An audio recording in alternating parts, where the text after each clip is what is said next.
Déjà soumise aux contraintes des tours d'eau, la population mahoraise n'avait pas besoin de ça. Dans un communiqué, l'ARS annonce la détection de métaux lourds dans les eaux traitées. Conséquence, l'eau n'est pas potable sur une grande partie du réseau.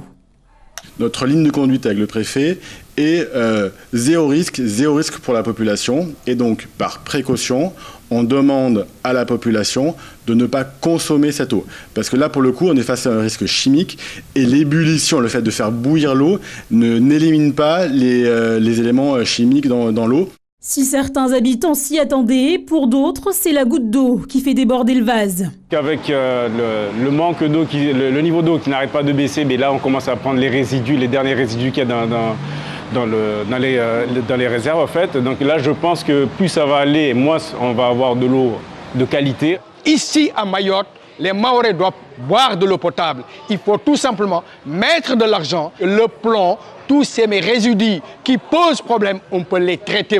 Pour les professionnels de santé, pas d'inquiétude à avoir pour le moment. Là, on a vraiment un signal d'alerte. On l'a tout de suite dit à la population pour qu'elle évite de la consommer.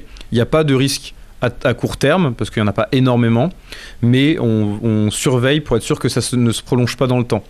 Les contrôles sanitaires les années passées n'ont jamais montré de présence de plomb, donc ce qui est plutôt rassurant et qui fait qu'on ne craint pas l'apparition de saturnisme chez les jeunes enfants. Si à ce jour, on ne sait pas d'où provient le plomb présent dans l'eau, les autorités compétentes sont dans l'attente d'une contre-expertise pour confirmer ou non la contamination de l'eau.